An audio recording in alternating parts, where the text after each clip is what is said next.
Hello all, welcome back to Telugu explanation of Indian economy Ramesh Singh edition. So 10th edition explain చేస్తున్నాను. So line to line Telugu explanation ఇస్తున్నాను. చాలా ఈజీగా ఉంటుంది, మీకు గుర్తుపెట్టుకోవడానికి కూడా మన లాంగ్వేజ్లో మనం చదువుకుంటే బాగుంటుంది కాబట్టి మనకి ఈజీగా అర్థమవుతుంది. మనం టైం వేస్ట్ చేసుకోకుండా ఎక్కువ టైం కరెంట్ ఆస్పెక్ట్స్ మీద కాన్సన్ట్రేట్ చేయొచ్చు. So it is very useful, current aspects very useful. So ఈ థియరీ మనకి ఎప్పుడైతే పూర్తిగా అర్థమవుతుందో అప్పుడే మనకి అవి కూడా అర్థమవుతాయి.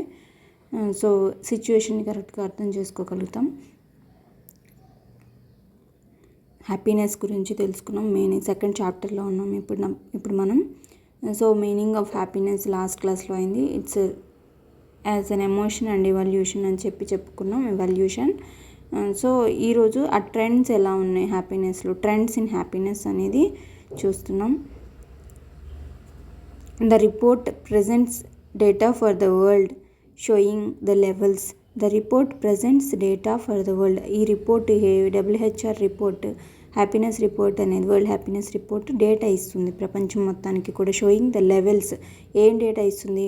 లెవెల్స్, ఎంత లెవెల్లో ఉంది హ్యాపీనెస్, ఎక్స్ప్లెనేషన్స్ ఎలా ఉంది హ్యాపీనెస్ అనేది, ఏముంటే హ్యాపీనెస్ ఉంటుంది, చేంజెస్, మార్పులు ఏమొచ్చాయి, హ్యాపీనెస్లో ఉన్న మార్పులు ఏమొచ్చాయండి, ఈక్వాలిటీ ఆఫ్ హ్యాపీనెస్లో ఉన్న ఎవరెవరు ఈక్వల్గా హ్యాపీగా ఉన్నారు, ఎంత ఈక్వాలిటీ ఉంది, రిచ్ పువర్ వీటన్నిటికీ ఈక్వాలిటీ ఎంత ఉంది, కంట్రీకి equality, equal levels of happiness ఎంత ఉంది అని చెప్పి మనకి రిపోర్ట్ ఇస్తుంది. దాని రిపోర్ట్ని బట్టే కదా మనం ర్యాంక్స్ ఇస్తున్నారు కదా. ఈ కంట్రీ చాలా హ్యాపీగా ఉంది, ఏ కంట్రీ ఈక్వల్గా ఉంది, వాళ్ళు ఎలా హ్యాపీగా ఉన్నారు, ఎక్స్ప్లెనేషన్స్ ఇస్తుంది. వీళ్ళ దగ్గర ఏం మార్పులు వచ్చాయి, ఈ రిపోర్ట్ పెట్టి వాళ్ళు రూల్ చేసుకున్న తర్వాత ఎంత లెవెల్లో ఉంది, ఇవన్నీ మనకు తెలుస్తుంది రిపోర్ట్ని బట్టే కదా. సో ఈ రిపోర్ట్, ఈ డేటా అంతా మనకి ఇస్తుంది, సమాచారాన్ని ఇస్తుంది. The world has become a slightly happier and more generous place over the past 5 years, despite the obvious detrimental happiness impacts of the financial crisis. So world ఏమైందంటే slightly happier and more generous place over the past 5 years. ఇంతకుముందు 5 సంవత్సరాల కంటే కూడా ఇంకొంచెం హ్యాపీగా, సంతోషంగాను మారింది. Plus more generous, ధర్మ చింతనం ఎక్కువ ఉంది. అంటే ఒకరికి సహాయం చేయాలనే గుణం కూడా పెరిగింది. Place over the last 5 years, గత 5 సంవత్సరాల నుంచి. Despite the obvious detrimental happiness impacts of the financial crisis 2007-8 as per the report. Financial crisis స్పష్టమైనప్పటికీ కూడా మనల్ని బాగా కుంగదీసే, మన హ్యాపీనెస్కి బాగా నష్టం కలిగించే ఫినాన్షియల్ క్రైసిస్, ఆర్థిక పరమైన ఇబ్బందులు ఉన్నప్పటికీ కూడా బాగానే ఉంది అని చెప్తున్నారు. The world has become slightly more happier and more generous. కొంచెం సహాయం చేయగలిగిన గుణం ఉంచింది అందరికీ, కొంచెం సంతోషంగా ఉన్నారు. ఇవి ఉన్నప్పటికీ కూడా, రిపోర్ట్ పరంగా ఇవి ఉన్నప్పటికీ కూడా అలా ఉన్నారు అని చెప్తున్నారు. Because of continuing improvements in most supports for better lives in sub-Sahara Africa and of continued convergence, because of continuing improvements in most supports for better lifes in sub Sahara Africa. ఎందువలన అంటే మనం improvements అనేవి continue చేయటం, improvement policies continue చేయటం వల్ల in most supports for better lifes, వాళ్ళ ఆ sub Sahara Africa ఈ ఏరియాలో బెటర్ లైఫ్స్ ఉండటానికి ఇంప్రూవ్మెంట్స్ అనేవి మొదలుపెట్టారు. స్టార్ట్ చేసి అలాగే కంటిన్యూ చేసి ఇంప్లిమెంట్ చేస్తున్నందువలన ఇలా ఉంది అని చెప్తున్నారు. And of continued convergence in the quality of social fabric with in greater యూరోప్లో convergence in the quality of social fabric. So ఈ ఫ్యాబ్రిక్ ఏంటి, ఇది ఎందుకు వచ్చింది ఇక్కడ అనుకుంటారు. సో ఫ్యాబ్రిక్ అంటే జనరల్గా మన క్లాత్స్కి వాడతాం కాబట్టి ఈ టర్మ్ని. సో ఇక్కడ ఫ్యాబ్రిక్ అంటే ఇక్కడ మీనింగ్ దాన్ని బిల్టప్ చేయటం అని అర్థం అనమాట. క్వాలిటీ ఆఫ్ సోషల్ ఫ్యాబ్రిక్, సమాజాన్ని బిల్డప్ చేయటం. సో ఇక్కడ ఇంప్రూవ్మెంట్స్ ఖచ్చితంగా జరిగినాయి, కంటిన్యూస్గా జరిగినాయి సబ్ సహారా ఆఫ్రికాలో. సో అక్కడ ఇంప్రూవ్మెంట్ ఉంది. ఎందుకు ఇంప్రూవ్మెంట్ ఉంది అని మాట్లాడుకుందాం. సో కంటిన్యూడ్ కాన్వర్జెన్స్ అంటే ఒక చోట చేరి ఖచ్చితంగా క్వాలిటీ ఆఫ్ సోషల్ ఫ్యాబ్రిక్, సమాజాన్ని మంచిగా మార్చడం, దాన్ని బిల్డప్ చేయడం, సమాజాన్ని బిల్డప్ చేయడం అనమాట. అంటే నేర్పించటం, సమాజానికి మెలకువలు నేర్పించటం, క్వాలిటీ, దాని యొక్క క్వాలిటీని పెంచటం, సమాజాన్ని బిల్డప్ చేయటంలో యూరోప్లో ఇది జరిగింది, గ్రేటర్ యూరోప్లో. అందువలన వీళ్ళు హ్యాపీగానే ఉన్నారు. సమాజాన్ని ఒక క్వాలిటీని బిల్డప్ చేయటం అంటే అవసరమైన ట్రైట్స్ని, మన హ్యాపీనెస్గా ఉండటానికి కావాల్సిన గుణాలని బిల్డప్ చేయటం. So there has also been some progress toward equality in the distribution of well-being among global regions. some progress ఎక్కడుంది? మెరుగుపడుతుంది. ఎక్కడ? Towards equality in the distribution of well being. అందరూ బాగుండాలి అని అన్నీ ఈక్వల్గా డిస్ట్రిబ్యూట్ చేయటం. గ్లోబల్ రీజియన్స్, మొత్తం ప్రపంచం అంతా కూడా అందరికీ ఈక్వల్గా డిస్ట్రిబ్యూషన్ జరుగుతుంది. సో ఏ విషయాలు?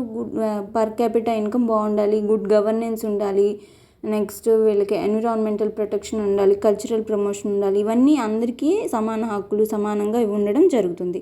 There have been important continental cross currents within this border picture. So ఇంకా ఏం గమనించారు? ఇంపార్టెంట్ కాంటినెంటల్ క్రాస్ కరెంట్స్, అన్ని ఏరియాస్లో ఒకేలాగా అమల్లో ఉన్నాయి పద్ధతులు కొన్ని. So with in this border picture. So ఈ టైంలో ఏమైందంటే, ఆ టైంలో అన్ని ఏరియాల్లో ఒకేలాగా డెవలప్ అవ్వాలనుకున్న ఏరియాస్ అన్నీ కూడా ఒకేలాగా వాళ్ళ పద్ధతులను అమలులో పెట్టుకుంటున్నారు. Improvements in quality of life have been particularly notable in Latin America and the Caribbean. So improvements పర్టికులర్గా ఎక్కడ మెరుగుపడటం అనేది పర్టికులర్గా ఎక్కడ గమనించారు? క్వాలిటీ ఆఫ్ లైఫ్ని, మన లైఫ్ యొక్క క్వాలిటీని పెంచుకోవటం ఎక్కడ, వాళ్ళ జీవన శైలి మంచిగా ఉంటుంది ఎక్కడంటే పర్టికులర్లీ ఎక్కడ నోటబుల్ అయింది, వీళ్ళు ఎక్కడ గుర్తించారంటే లాటిన్ అమెరికాలో అండ్ క్యారిబియన్లో. సో లాటిన్ అమెరికా గురించి నేను 2018 రిపోర్ట్కి సంబంధించి మనం ఏం చేసాం, వీళ్ళకి బాగా పేరు పొందింది. కరప్షను, వైలెన్స్ ఎక్కువ ఉంటుంది వీళ్ళ దగ్గర, నేరాలు ఎక్కువ, ఇన్కమ్ ఈక్వల్గా డిస్ట్రిబ్యూషన్ ఉండదు, పావర్టీ ఉంటుంది. కానీ వీళ్ళకి ఏంటంటే సోషల్ సపోర్ట్ ఎక్కువ ఉంటుందని చెప్పుకున్నాం. సోషల్ సపోర్ట్ ఎక్కువ ఉంటుంది, సోషల్ రిలేషన్స్ ఎక్కువ ఉంటాయి వీళ్ళకి, అంటే సమాజం, ఫ్యామిలీ రిలేషన్ ఇది బాగుంటుంది అని చెప్పుకున్నాం.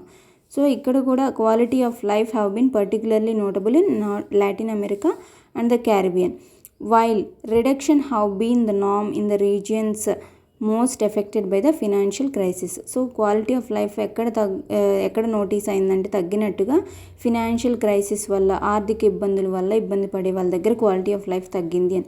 అది కూడా ఒక ఫ్యాక్టర్, కంప్లీట్గా అది లేకుండా అంతా జరిగిద్దని చెప్పలేము కాబట్టి.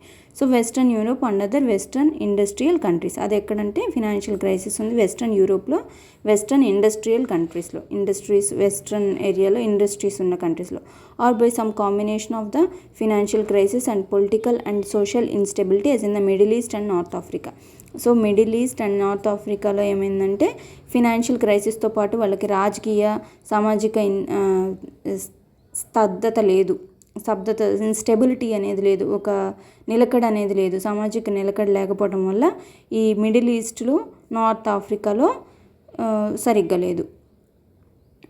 సో రిడక్షన్ అనేది ఉంది, క్వాలిటీ ఆఫ్ లైఫ్ అనేది బాగలేదు. సో వీళ్ళకి ఫినాన్షియల్ క్రైసిస్ ఉంది, రాజకీయ పరిస్థితులు బాగలేదు, సామాజిక నిలకడ లేదు. కాబట్టి వీళ్ళకి మిడిల్ ఈస్ట్ అండ్ నార్త్ ఆఫ్రికాలో ఈ క్వాలిటీ ఆఫ్ లైఫ్ అనేది సరిగ్గా లేదు. సో ద హెచ్డిఆర్ లింకేజ్ ఇది ఏంటంటే WHR 2013, ఇది 13 అనమాట, investigated the conceptual and empirical relationships between the human development, the UNDP idea used in the human development report and life evolution approaches to understanding human progress. So ఈ world happiness report 2013 ఏం investigate చేసిందంటే the conceptual and empirical relations. Conceptual ఊహా చిత్రానికి కానీ, ఎలా ఉండాలి అన్న ఊహా చిత్రానికి కానీ, ఎంపెరికల్ ప్రాక్టికల్గా ఎక్స్పెరిమెంట్గా చేసిన వాటికి మధ్యన రిలేషన్షిప్స్ చూసింది. Between human development, relationships between human development, దీని హ్యూమన్ డెవలప్మెంట్, ఊహా చిత్రంగా చేసిన హ్యూమన్ డెవలప్మెంట్ ఎలా ఉంది, ప్రాక్టికల్గా చేసిన హ్యూమన్ డెవలప్మెంట్ ఎలా ఉంది, UNDP ఐడియాని బట్టి human development report and life evolution approaches to understanding human progress and life evolution, వాళ్ళ లైఫ్లు ఎలా ఉన్నాయి అనే దాన్ని బట్టి టు అండర్స్టాండ్ హ్యూమన్ ప్రోగ్రెస్ ఎలా ఉంది అని చెప్పేసి ఇది ఇన్వెస్టిగేషన్ చేసింది. అంటే ఊహా చిత్రాన్ని బట్టి చేసిన డెవలప్మెంట్ ఎలా ఉంది, దాంట్లో వీళ్ళ లైఫ్లో ఎలా ఉన్నాయి, హ్యూమన్ ప్రోగ్రెస్ ఎలా ఉంది, మెరుగుపడటం ఎలా ఉంది, అండ్ ఎక్స్పెరిమెంటల్గా ఇలా చేస్తే ఇలా అయింది, ఇలా చేయకూడదు, ఇంకోసారి ఇలా చేయాలని చేసిన దాన్ని బట్టి ఎలా ఉంది అని ఇది ఇన్వెస్టిగేట్ చేసింది. It argues that both approaches were at least in part motivated by a decide to consider progress and development in ways that went beyond the mere comparison of GDP and to put people at the center. And so ఇది వాదించింది FWHR 2013 ఏం వాదించింది, both approaches రెండు రకాలుగా కూడా where at least in part motivated by a desire, ఒక ఆశతోనే motivate చేసింది, ముందుకు నడిపించి to consider progress and development in ways that bend beyond the mere comparison of GDP. ఒక ఆశతో కంపేర్ చేసింది, కంపారిజన్ ఆఫ్ జీడిపిని గ్రాస్ డొమెస్టిక్ ప్రొడక్ట్ని కంపేర్ చేసుకొని ఒక ఆశతో ముందుకు వెళ్ళింది. And to put people at the centre, దాంతోనే ఈ పీపుల్ యొక్క హ్యాపీనెస్ అండ్ క్వాలిటీ ఆఫ్ లైఫ్ని పెంచాలనుకుంది. సో ఇది ఇలా రెండు రకాలుగా కూడా ఇలానే ఉంది, జీడిపినే కంపేర్ చేసుకొని వీళ్ళు చేశారు అని చెప్తుంది. And while human development is at heart A conceptual approach and life evolution and empirical one. కానీ హ్యూమన్ డెవలప్మెంట్ అనేది ఇది ఒక కాన్సెప్చువల్ అప్రోచ్, ఇది ఒక అంశం అనమాట. అండ్ లైఫ్ ఎవల్యూషన్, లైఫ్ని ఎవల్యూషన్ చేసేది, లైఫ్ ఎలా ఉందని చెప్పేది, ఇట్ ప్రాక్టికల్గా ఉండాలి. And there is overlap in practice, considerable overlap, ఇవన్నీ ఉంటాయి అని చెప్తున్నారు. Conceptual approach, life evolution and empirical one, ఇది ప్రాక్టికల్గాను ఉండాలి, లైఫ్ని ఎవల్యూట్ చేసేటట్టు ఉండాలి. So it is like a concept అని కూడా చెప్తున్నారు. దెర్ ఈస్ కన్సిడరబుల్ ఓవర్లాప్, ఇవన్నీ కలిసి ఉంటేనే హ్యూమన్ డెవలప్మెంట్ అని ఉంటుంది. So many aspects of human development are frequently used as key variables to explain subjective wellbeing. So ఈ హ్యూమన్ డెవలప్మెంట్కి చాలా ఆస్పెక్ట్స్ అని చెప్పారు, చాలా విషయాలు చెప్పారు. ఇలా ఉంటే హ్యూమన్ డెవలప్మెంట్ అనేది జరుగుతుంది. Are frequently used as key variables, దీనికోసం చాలా వేరియబుల్స్ అనేవి యూజ్ చేశారు.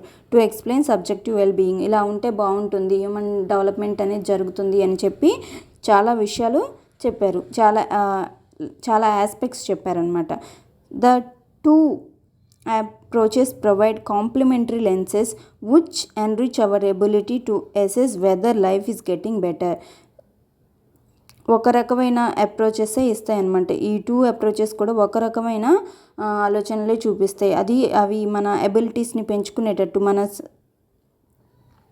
To assess whether life is getting better, life అనేది బెటర్గా వెళ్తుందా లేదా అని మనం పరీక్షించుకోవటానికి మన ఎబిలిటీస్ని పెంచుతుంది, మన శక్తిని పెంచుతుంది. సో ఇవి మనకి ఉపయోగపడతాయి. It is both conceptual and empirical. So దీంట్లో ఊహా చిత్రము ఉండాలి, మనం ప్రాక్టికల్గాను వెళ్ళాలి. సో ఏదో ఒకటి పట్టుకొని ఓవర్లాప్ అనేది ఉంది ఈ రెండింటి మధ్యన అని చెప్తున్నారు. So we have to follow both conceptual approach and empirical relationships between human development. So రెండు కూడా మనకి ఎబిలిటీనే ఇస్తాయి. మన లైఫ్ అనేది బెటర్గా వెళ్తుందా లేదా అని చూసుకోవడానికి, మనల్ని మనం టెస్ట్ చేసుకోవడానికి ఉపయోగపడతాయి అని చెప్తున్నారు. సో ఏదైనా టాపిక్లో అర్థం కాకపోతే రిపోర్ట్ చేయండి కామెంట్ సెక్షన్లో. సో ఇక్కడ ఏం లేదు, ట్రెండ్స్, హ్యాపీనెస్ అనేది ఎలా వెళ్తుంది అని ఒక టాపిక్. అక్కడ ఏంటంటే మన ఈ డేటా అనేది వరల్డ్ హ్యాపీనెస్ రిపోర్ట్, ఈ డేటా అనేది మనకి ఎంతవరకు హ్యాపీనెస్ ఉంది, ఎలా ఉంటే హ్యాపీగా ఉన్నట్టు, ఏం మార్పులు వచ్చాయి, ఎంత ఈక్వల్గా హ్యాపీనెస్ అనేది స్ప్రెడ్ అవుతుంది అని చూపించాలనుకున్నారు. సో అది మనకు తెలియజేస్తుంది, ఆ సమాచారాన్ని మనకి రిపోర్ట్ ఇస్తుంది. So world has become slight happier and more generous, కొంచెం హ్యాపీగా అయింది, కొంచెం సహాయం చేసే గుణం వచ్చింది ఓవర్ ద పాస్ట్ 5 ఇయర్స్లో ఇదంతా వచ్చింది. ఎందుకు వచ్చిందంటే కంటిన్యూస్ ఎఫర్ట్స్ వల్లనే వచ్చింది. సో సబ్ సహారా ఆఫ్రికాలో అందుకు వచ్చింది. నెక్స్ట్ యూరోప్లో వాళ్ళ క్వాలిటీ ఆఫ్ లైఫ్ని సమాజంలో బిల్డప్ చేస్తున్నారు, అందుకని అక్కడ వచ్చింది. తర్వాత equality of distribution of wellbeing అనేది జరుగుతుంది. అందరూ బాగుండాలనే కాన్సెప్ట్ అన్ని చోట్ల ఈక్వల్గా నడుస్తుంది. సో ఒకే రకమైన పద్ధతులు అన్ని చోట్ల అమలు చేయడం జరుగుతుంది. వేరే చోట్ల ఒకే రకంగా అన్ని పద్ధతులు అమలు చేస్తున్నారు ఈక్వాలిటీ ఆఫ్ లైఫ్ని పెంచడం కోసం. ఎక్కువగా ఎక్కడ కనిపించిందంటే లాటిన్ అమెరికాలో కనిపించింది, ఇంకా క్యారిబియన్లో కనిపించింది. సో రిడక్షన్స్ ఎక్కడ ఉన్నాయంటే ఫినాన్షియల్ క్రైసిస్ ఉన్న చోట ఉన్నాయి. సో ఒక చోట అయితే ఫినాన్షియల్ క్రైసిస్ ఉన్నాయి, వాళ్ళకి ఆర్థిక ఇబ్బందులు, రాజకీయ ఇబ్బందులు, సమాజంలో నిలకడలేదు. ఇవన్నీ మిడిల్ ఈస్ట్ అండ్ నార్త్ ఆఫ్రికాలో, అందుకని వీళ్ళు వెనుకబడి ఉన్నారు. సో ఈ హెచ్డిఆర్ లింకేజ్ వీటికి ఏంటి ఇన్వెస్టిగేషన్ చేశారు. వరల్డ్ హెచ్ఆర్ రిపోర్ట్ ఇన్వెస్టిగేషన్ చేసింది. ఏముండాలని చెప్పింది, కాన్సెప్చువల్ మనకి ఊహాచిత్రంగాను ప్రాక్టికల్గాను మనం అటెంప్ట్స్ చేయాలి ఈ హ్యూమన్ డెవలప్మెంట్ అనేది పెంచుకోవడానికి. ఇది ఆర్గ్యూ చేసింది అనమాట. 2 అప్రోచెస్ జీడిపి వైపుకే వెళ్తున్నాయి. సో ఈ 2 కూడా మనకి ఉపయోగపడతాయని, కీస్గా ఉంటాయి. ఇవి మనకి ఎబిలిటీని పెంచుతాయి, మనం పరీక్షించుకోవడానికి, మన లైఫ్ అనేది ఎలా వెళ్తుంది అనేది పరీక్షించుకోవడానికి ఉపయోగపడతాయని చెప్పారు.